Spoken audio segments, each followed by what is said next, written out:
Imagine, for a moment, that your destiny was not predetermined, not by your hard work, or your skills, or even your passion, but by a system meticulously designed for the benefit of a select few. What if I told you that every financial decision you made and every opportunity you pursued was influenced by a mysterious elite? Today, we unveil a powerful secret, so potent that it explains why most people remain impoverished, even in a land of abundance. Stay with me, because by the end of this video, we'll not only understand the hidden forces at work, but you will also discover what you can do to reclaim control over your financial future. Now, what can be done? What can you do when the challenges seem insurmountable, while the system appears rigged in favor of the elite? Awareness is power, and change begins with informed action. Educate yourself. Knowledge is your first line of defense. Learn about economic policies, financial instruments, and the historical context of wealth inequality. Understanding not only empowers you, but also enables you to challenge the status quo. Invest in yourself. While systemic change is necessary, individual effort is equally important.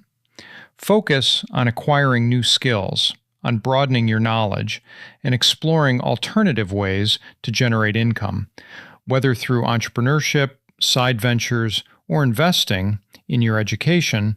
Every step towards self-improvement matters. Engage in your community. True change often begins at the local level. Get involved, support local businesses, and participate in initiatives that foster collective growth. By strengthening your local economy, you contribute to a larger movement for real change. And remember, even if the system seems rigged, we still have the power to change it. Now, you might wonder, how exactly does this system work? What mechanisms are in place to ensure that the rich get richer while the poor remain trapped in a cycle of scarcity? The answer lies in a complex network of financial instruments, regulatory loopholes, and monopoly mechanisms. Let's break it down, step by step.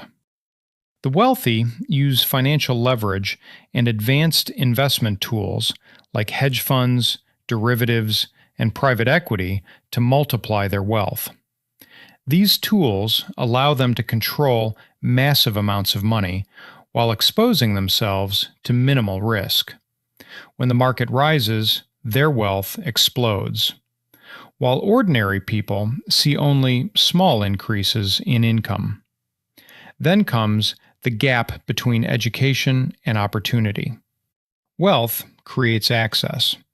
The elite can afford better education, better connections, better opportunities. And this creates a cycle where wealth stays at the top. Meanwhile, the majority are left behind with limited resources and limited chances. Then there's media control. The narrative is shaped carefully. Stories about inequality are often downplayed or redirected. People are distracted, entertained, kept busy, while the system remains unchanged. Each of these forces works together, forming a powerful structure that keeps wealth concentrated. This isn't theory, this is reality, backed by research, data, and decades of economic study. This is not random. It's a system designed to benefit a select few. Through tax strategies and political influence, wealth continues to flow upward. Now look at the tech boom. Companies like Apple, Amazon, and Google created massive wealth, but mostly for founders and early investors. The majority? They saw very little of it. This raises a serious question. Is the system actually fair? Because what we're seeing is not coincidence, it's structure. And it's global. From country to country, the same pattern repeats. Wealth concentrates, opportunities shrink, and inequality grows. The impact? It affects everything: your opportunities, your income, your future. Social mobility becomes harder. Access to education, healthcare, and good jobs becomes limited. And a dangerous idea spreads: if you work hard enough, you'll succeed. But that's not always true, because the system itself creates invisible barriers. So what happens? People blame themselves instead of questioning the system. Economically, the damage is real.